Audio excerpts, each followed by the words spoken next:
Hi, Tony Hoty here, and today we're going to be talking about pitching against the wall. I'm sure as a marketer you've noticed at time to time, whether canvassing at the front door, talking on the telephone, or working at a show, event, or retail store, that oftentimes consumers have a wall that has been erected because of their guardedness, their apprehensiveness, their fears about the fact that we are there to promote something or to sell something to them. And they're well aware of that concept. So having said that, they're very guarded and makes it difficult for us to get our message across. So we all know we have a great message to deliver. So we want to talk about some ways for bringing down that wall so that our message can get through. As long as that message is there, as long as that brick wall is there rather, it's just going to be echoing back in our face. So we want to talk about some great techniques for getting rid of the wall and reducing it to rubble. And we're going to do that a number of ways. First off, let's talk about canvassing, one of my favorite topics, of course. And we're going to talk about using these techniques at shows and events, retail stores, and on the telephone as well. But starting with canvassing, the first thing we want you to do is build a genuine rapport. One of the big mistakes many canvassers make is upon initially approaching the door, they compliment the homeowner on the landscaping, the house, or the automobile that's parked in the driveway. This is something that I would caution you against, and the reason for that is that it comes across as disingenuous or insincere because, remember, the homeowner knows that we have an agenda. So let's focus on trying to build a genuine rapport throughout the presentation when the opportunity presents itself, and avoid making these initial counterfeit kind of claims in an effort to win the homeowner over. Next thing I want to talk about is being resourceful. This is important. There are a number of ways to be resourceful in the neighborhood while canvassing. The way I'm going to discuss right now is by focusing on the property itself, paying very close attention to projects that have been completed and those that have not. Now remember, projects that have been completed on the home are not a detriment to us. They're actually a great conversation piece for us to begin to bring down the wall. So we're going to talk about some of those strategic questions in a little bit. Initially, when we are confronted with resistance, that guardedness that we spoke of earlier, we're going to want to ask questions. When we ask questions, we diffuse the situation. We take control of the conversation, but we allow the homeowner to do some talking, and they never shut the door on themselves. They'll always shut the door on you if they feel you're doing too much talking, but they'll never shut it on themselves. So we want to ask questions, and we want to ask strategic questions. If the homeowner has had a project done on the home, we're going to ask them, who did it? How long ago was it? Were they happy with the work? Would you recommend them to somebody else? Those types of questions. And you'll notice that those questions are layered.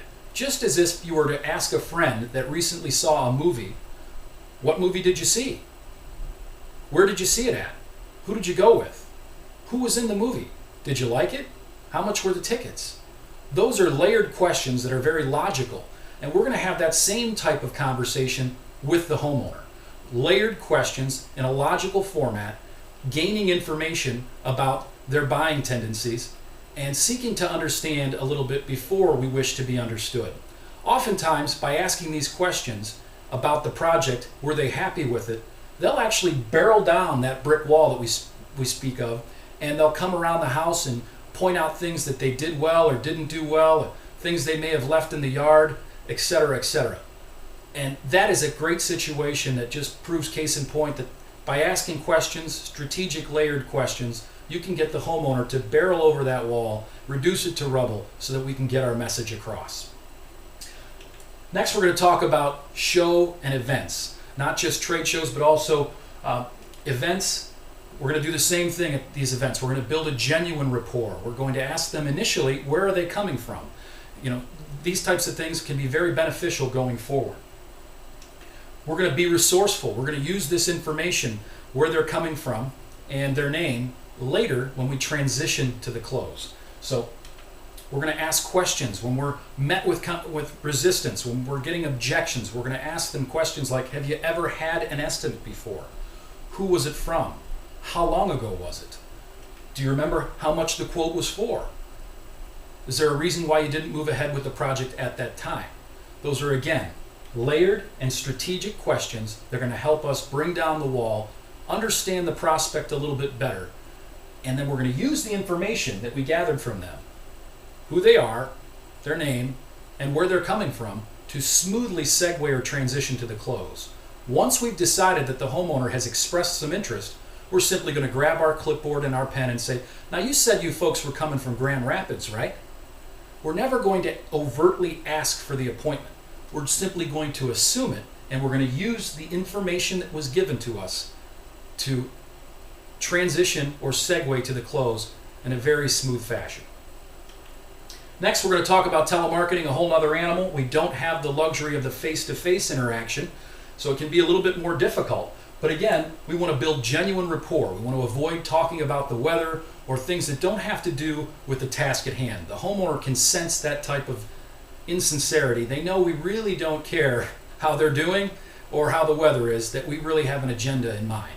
So let's focus on the agenda, and let's use you language. Let's avoid I and me. I'm calling from such and such company. My name is so-and-so, and I'm calling on behalf of such and such company. Let's focus on you language, like, got some great news for you. We're back in the neighborhood again. Never had a chance to get you that estimate on the roof. Would love the opportunity to do that for you. So let's focus on you language. Ask questions. Again, when met with resistance, when met with objections, let's ask questions. Have you had a chance to get an estimate yet? Who was it from? How long ago was it? Is there a reason you decided to hold off at this time? Let's find out. Let's seek to understand so that we can better cater our presentation going forward.